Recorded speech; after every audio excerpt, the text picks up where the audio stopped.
Hello friends, शौर्य classes में आपका फिर एक बार स्वागत है।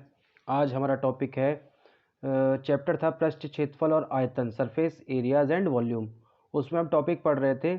हमने क्यूबॉइड किया था, यानी कि घनाभ, क्यूब कर लिया, घन को कर लिया। अब लास्टली नेक्स्ट जो टॉपिक है वो है लंबवर्तीय बेलन, जिसको हम राइट सर्कुलर सिलेंडर बोलते हैं। तो जैसा कि आपको डायग्राम में दिया हुआ है, सिलेंडर की शेप जो होती है उसमें एक हाइट होती है, एक रेडियस होती है। मैं आपके सामने एक डेमो लाया हूँ। जैसे कि ये आपको दिख रहा है, ये एक ट्यूब यानी कि ट्यूब नुमा शेप है, जिसको मैंने बेलन की आकृति का नाम दिया है। आप ध्यान से देखिए, बेलन की आकृति में एक इसकी हाइट यानी कि ऊंचाई होती है। उसके साथ ही अगर मैं यहाँ से देखता हूँ तो ये कैसी वृत्ताकार शेप है। वृत्ताकार शेप में सेंटर होता है, सेंटर से किनारे तक की जो दूरी होती है उसको हम क्या बोलते हैं? त्रिज्या बोलते हैं। तो इसको ही आर का नाम यानी कि रेडियस दिया हुआ है। तो हम इसमें क्या क्या पढ़ेंगे? हम पढ़ेंगे वक्र पृष्ठीय क्षेत्रफल यानी कि curved surface area. Curved surface area से मतलब होता है कि ये जो सिलेंडर के शेप का है, इसका चारों तरफ जो बाहर का भाग है इसको हम कर्ड सरफेस एरिया बोलते हैं, जिसका फॉर्मूला होता है 2πr/h। इसी तरीके से संपूर्ण पृष्ठीय क्षेत्रफल, संपूर्ण पृष्ठ में क्या होता है? संपूर्ण पृष्ठ में कर्व तो आ ही जाता है, कर्ड सरफेस एरिया तो आ ही जाता है, साथ में एक ऊपर की तरफ अगर मैं इसको निकाल देता हूँ, एक ऊपर की तरफ ये शेप हो जाती है वृत्ताकार, जिसको हम बोलते हैं, जिसका एरिया कितना होता है? πr²। आप भी जानते हैं वृत्त का एरिया। और इसी तरीके एक नीचे हो जाता है। तो आप ध्यान से देखिए, अगर मैं कर्ड सरफेस एरिया में टीएसए की बात करूं तो टीएसए में क्या जाएगा? कर्ड सरफेस एरिया प्लस दो वृत्त हैं, दो वृत्त और इंटू πr², यानी कि दो वृत्त का क्षेत्रफल ऐड हो जाएगा। तो कर्ड सरफेस एरिया कितना होता है? 2πr/h plus 2πr²। तो यहाँ से ये वैल्यू आपकी आ जाती है। आप इसमें से क्या कॉमन ले लेंगे? 2πr कॉमन ले लेंगे तो h प्लस आर बचता है। यहीं से आपका संपूर्ण पृष्ठीय क्षेत्रफल भी निकलता है। तो आप समझ गए होंगे कि कर्ड सरफेस एरिया यानी कि वक्र पृष्ठ प्लस ऊपर का क्षेत्रफल प्लस नीचे का क्षेत्रफल। नेक्स्ट आता है आयतन, वॉल्यूम। तो आप वॉल्यूम से अंदाजा ये लगा सकते हैं कि इस ट्यूब के अंदर जितना भी लिक्विड आ सकता है वो उसका आयतन कहलाएगा। ठीक है, तो वॉल्यूम की बात करते हैं। तो वॉल्यूम क्या होता है? πr²h। तो सारी नोटेशंस आपके सामने हैं। चलिए क्वेश्चंस करते हैं। क्वेश्चंस में पहला क्वेश्चन है, एक लंबवृत्तीय बेलन के आधार का क्षेत्रफल 154 सेंटीमीटर स्क्वायर है तथा ऊंचाई 14 सेंटीमीटर हो तो उसका वक्रपृष्ठ क्या होगा? यानी कि इसी ट्यूब की बात करते हैं। उसने हमसे बोला है कि इसकी जो लंबाई है वो है 14 सेंटीमीटर और बेलन के आधार का मतलब इसका वक्र पृष्ठीय क्षेत्रफल, आधार का क्षेत्रफल कितना दिया हुआ है? 154। तो उसने हमसे वक्र पृष्ठ का क्षेत्रफल पूछा है। तो आप समझिए कि अगर मैं वक्र पृष्ठ CSA की बात करता हूँ, कर्ड सरफेस एरिया की, तो मुझे 2πr/h होता है, जहाँ पर मुझे h गिवन है कितनी है? 14 सेंटीमीटर। r की वैल्यू और चाहिए, क्योंकि पाई की वैल्यू तो हमको पता है 22/7 सेंटीमीटर, 22/7 होती है, सॉरी। r की वैल्यू और चाहिए, तो r कहाँ से निकलेगा? गिवन कंडीशन से। उसने हमसे कहा है कि क्षेत्रफल किसका? बेलन के आधार का। तो बेलन के आधार का क्षेत्रफल क्या होता है? πr²। बेलन के आधार की शेप कुछ सर्कल शेप होती है जिसमें ये त्रिज्या है। तो वृत्त का क्षेत्रफल क्या होता है? πr², जो उसने दिया हुआ है 154 सेंटीमीटर स्क्वायर। यहाँ से हम r की वैल्यू निकालते हैं। पाई की वैल्यू 22/7 रखी, r² इज इक्वल्स टू 154। जब इसको सॉल्व करेंगे 154 इंटू 7/22 किससे डिवाइड होगा? 11 से। 11 2 जा 22, 11 1 जा 11 और 11 14 जा, तो 2 से 7। तो आप देखेंगे r² का मान आ जाएगा 7 इंटू 7। यहाँ से आपके पास r की वैल्यू आ जाएगी 7 सेंटीमीटर। अब जरा क्वेश्चन देख लेते हैं। हमारे पास h भी आ गया, r भी आ गया और पाई की वैल्यू भी है। तो आप क्या निकाल सकते हैं? वक्र पृष्ठ ज्ञात करना था हमें, तो कर्व सरफेस एरिया जो कि होता है 2πr/h। तो 2 इंटू पाई की वैल्यू 22/7 इंटू आर की वैल्यू कितनी निकाली हमने? 7। एच की वैल्यू कितनी है? 14 है। सॉल्व कर लेते हैं। तो यहाँ से देखते हैं 22 दूनी 44 गुणा 14। तो इस कंडीशन में देखते हैं 14 चौक 56 का 6 हंस लगे 5, 14 चौक 56 और 5 61, 616 सेंटीमीटर स्क्वायर इसका कर्ड सरफेस एरिया यानी कि वक्र पृष्ठ क्षेत्रफल होगा। चलिए नेक्स्ट क्वेश्चन पे आते हैं। नेक्स्ट क्वेश्चन है, यदि एक रोलर का व्यास 120 सेंटीमीटर तथा ऊंचाई 84 सेंटीमीटर है तो एक चक्कर में वह कितना जगह को समतल करेगा। आप भी जानते हैं रोड रोलर जो होते हैं उसमें क्या होता है, अगर सपोज वो यहाँ से स्टार्ट करता है तो एक चक्कर में वो कितनी जगह समतल करेगा, वो अपने वक्रपृष्ठ के बराबर ही करेगा। अगर मैं इसको स्टार्ट करके ऐसे करता हूँ तो ये कितना करेगा, एक चक्कर में अपने वक्रपृष्ठ के बराबर का एरिया समतल करेगा। तो देख लेते हैं उसने हमको क्या दिया हुआ है, इस बार सॉल्यूशन में देखते हैं। उसने हमको व्यास दिया हुआ है, तो व्यास क्या होता है, 2 गुणा त्रिज्या, यही होता है। तो यहाँ से त्रिज्या कितनी आ जाएगी, त्रिज्या आ जाएगी हमारी 120/2 यानी कि 60 सेंटीमीटर। ऊंचाई कितनी दी हुई है, त्रिज्या r, ऊंचाई कितनी दी हुई है 84 सेंटीमीटर। अब आ जाइए, तो कितनी जगह वो समतल करेगा, अपने वक्रपृष्ठ के बराबर। तो वक्रपृष्ठीय क्षेत्रफल निकालते हैं, तो उसको हम बोलते हैं कर्व्ड सरफेस एरिया। कितना होता है 2πr/h। तो 2 इंटू पाई की वैल्यू 22/7 इंटू आर की वैल्यू कितनी आएगी, आर की आएगी 60 और h की वैल्यू आएगी 84। तो देख लेते इसको सॉल्व करके। 7 से 7 1 जा 7, 7 2 जा 14। और क्या कैलकुलेशन हो सकती है, 12×72 बाद में 44 गुणा 720। इसको और सॉल्व करते हैं तो मल्टीप्लाई करके देख लेते हैं। 720 में भाई 12×72 720 ही आ गया और 22 दूनी 44 ही आ गया। तो 720 में अगर 44 की मल्टीप्लिकेशन करते हैं, देखते हैं 720 में 44 की मल्टीप्लिकेशन करते हैं तो 4 दूनी 8, 7 चौक 28 और यही आपका और आ जाएगा 2 8 8।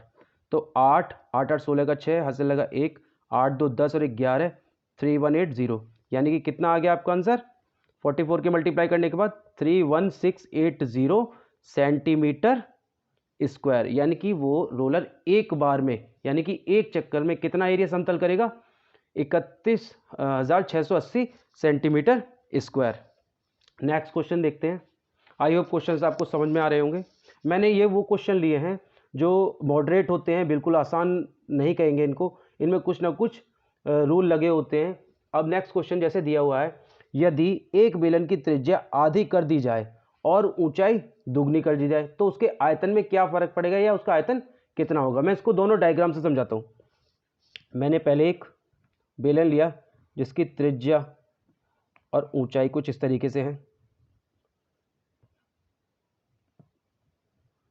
ठीक है। अगर मैं मान के चलता हूँ इसकी ऊंचाई तो है h और त्रिज्या मैंने ले ली 2r, ठीक, त्रिज्या मैंने इसकी 2r ले ली। अब मैंने क्या किया, दूसरे डायग्राम में इसकी त्रिज्या क्या कर दी, बेलन की त्रिज्या आधी कर दी यानी कि, और ऊंचाई डबल कर दी। तो इस कंडीशन में क्या हो जाएगा, त्रिज्या तो हो जाएगी सिर्फ r, 2r का आधा r, और ऊंचाई कितनी हो गई, ऊंचाई हो गई हमारी h की जगह 2h। तो देख लेते हैं आयतन में कितना फर्क पड़ा। इसको मैंने वॉल्यूम v1 दे दिया, इसको वॉल्यूम v2 दे दिया। तो आयतन पहले v1 निकालते हैं। आपको पता है आयतन का सूत्र भी मैंने बताया था, πr² h, ठीक। इसको h1 r1 ले लेते हैं, इसको r2 s2 ले लेते हैं, ठीक है। तो आयतन कितना हो जाएगा, आयतन हो जाएगा पाई, r की जगह कितना रखता हूँ, इनको h1 r1 रहने दीजिए, ऐसे ही रहने दीजिए। r का मान कितना है 2r का स्क्वायर, हाइट कितनी थी h, तो यहाँ से आएगा आपका 4πr² h। यानी कि पहले जो बेलन था तो उसका आयतन आया 4πr²। दूसरे कंडीशन में आयतन देख लेते हैं। दूसरी कंडीशन में जब आयतन देखा तो क्या निकलता है, सेम फॉर्मूला πr² h। तो पाई एज इट इज, r की वैल्यू अब कितनी है, r ही है त्रिज्या हमारी, और h की वैल्यू कितनी हो गई, डबल हो गई, तो 2h, ठीक है। तो इस कंडीशन में देख लेते हैं, ठीक है। यहाँ से आ जाएगा πr² और 2h, तो यहाँ से आ जाता है 2πr² h। अब आप देख रहे हो कि जब ये जो पहले त्रिज्या 2r थी और त्रिज्या अब आधी कर दी गई और ऊंचाई को डबल कर दिया गया। तो आयतन में क्या फर्क पड़ा? आयतन पहले अगर 4πr² था तो अब कितना हो गया? 2πr²h। यानी कि जब भी बेलन की त्रिज्या आधी कर दी जाए और ऊंचाई को दुगना कर दिया जाए तो उसके आयतन में क्या हो जाएगा? मतलब घटाव, यानी कि वो आधा हो जाएगा। कितना? पहले वाले आयतन का आधा आयतन हो जाएगा। नेक्स्ट क्वेश्चन पे आते हैं।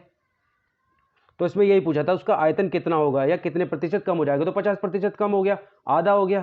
पहले 4πr² था, अब 2πr² हो गया। नेक्स्ट क्वेश्चन पे आ जाते हैं। नेक्स्ट क्वेश्चन कहता है एक ठोस बेलन का कुल पृष्ठीय क्षेत्रफल, एक ठोस बेलन का कुल पृष्ठीय क्षेत्रफल 231 सेंटीमीटर स्क्वायर है। बेलन का वक्र पृष्ठीय क्षेत्रफल उसके कुल पृष्ठीय क्षेत्रफल का 2/3 भाग है। बेलन का आयतन ज्ञात कीजिए।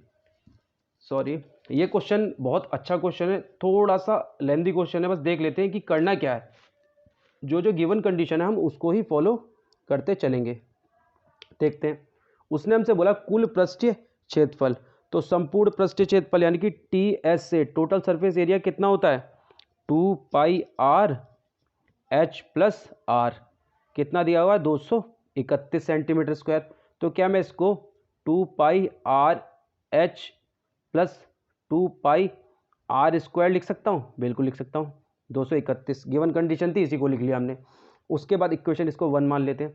उसके बाद उसने हमसे बोला है कि वक्र पृष्ठीय क्षेत्रफल उसके कुल पृष्ठीय क्षेत्रफल का 2/3 है।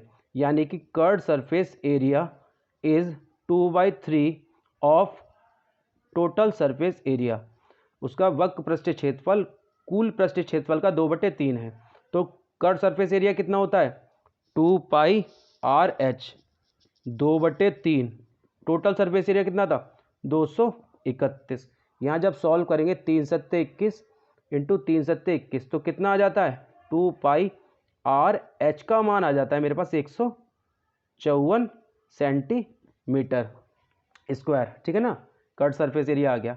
अब आप यहाँ से देखिए 2πr/h समीकरण 2 ले लेते हैं। समीकरण 1 और 2 से क्या मैं इसका मान समीकरण 2 से 2πr/h का मान समीकरण 1 में रखने पर जरा रख दीजिए। तो यहाँ पे क्या आ जाएगा? 154 + 2πr² = 231। तो यहाँ से 2πr² का मान आ जाएगा 231 - 154। जब इसको माइनस करेंगे तो 154 में कितना आ जाएगा? 11 में से 4 गए 7 और 12 में से 5 गए 7। 2 पाई की वैल्यू 22/7 इंटू r²। तो आप जब इसको सॉल्व करेंगे देख लीजिए, r² का यहाँ से मान आ जाएगा 77 इंटू 7/2 इंटू 22। तो 11 2 = 11 7 जा, तो r का मान यहाँ से आता है 7/2। ठीक है, अब जब r का मान आ गया तो क्या मैं h का मान नहीं निकाल सकता? यहीं से निकाल सकते हैं, इस वाली कंडीशन से। समीकरण 2 से क्या देखते हैं? 2πr/h बराबर 154। तो 2 यहाँ से 2 इंटू पाई की वैल्यू 20/7, r की वैल्यू मैंने अभी निकाली है 7/2। h मुझे निकालना है क्योंकि आपको पता है उसने हमसे क्या पूछा है? आयतन पूछा है। तो आयतन के लिए r चाहिए और h चाहिए, तो r निकल आया, h हम निकाल लेते हैं 154। तो h बराबर हो जाएगा 154 गुणा 7 गुणा 2/2 गुणा 22 और गुणा 7। तो 7 से 7 कट गया, 2 से 2 कट गया, 22 से कितने टाइम जाएगा? 7 टाइम। तो h का मान कितना आ गया? 7।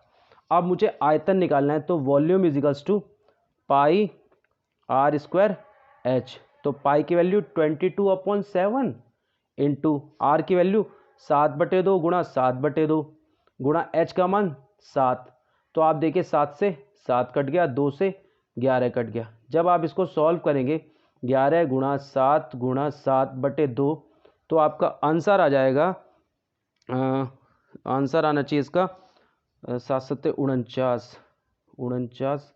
एक बार मल्टीप्लाई करके देख लेते हैं। 49 9 9 4 तेरे का 3 539 अपॉन 2। तो 539 अपॉन 2 यानी कि 2 दूनी 4, 2 छिक्के 12 और 2 ने 18.5 सेंटीमीटर क्यूब, ये आपका आयतन आ जाएगा। आई होप क्वेश्चन आपको समझ में आएगा। ये क्वेश्चन 3 नंबर या 2 नंबर से कम में नहीं आने वाला है बोर्ड के एग्जाम में, आप ये मान के चलिए, लेकिन ये अच्छा क्वेश्चन है, आने के चांसेस रहते हैं पूरे पूरे। नेक्स्ट क्वेश्चन पे आते हैं, क्वेश्चन नंबर 5। ये कंपटीशन बेस्ड क्वेश्चन है, देखते हैं क्या है इसमें, क्या क्वेश्चन में पूछा हुआ है। दो लंबवृत्तीय बेलनों की त्रिज्याओं का अनुपात 2:3 है और उनकी ऊंचाई 5:4 के अनुपात में है। उनके वक्रपृष्ठ के क्षेत्रफल का अनुपात ज्ञात करना है हमको। चलिए, जो गिवन कंडीशन है सिर्फ उसको समझना है, क्वेश्चन को देखते ही ये अनुमान नहीं लगाना है कि क्वेश्चन टफ है, बस क्वेश्चन के लैंग्वेज को फॉलो करते चले जाओ। जैसे उसने बोला लंबवृत्तीय बेलनों की त्रिज्याओं का अनुपात, सपोज एक बेलन ये है, ठीक, इसमें कुछ ऊंचाई होगी, कुछ त्रिज्या होगी। दूसरा बेलन ये है,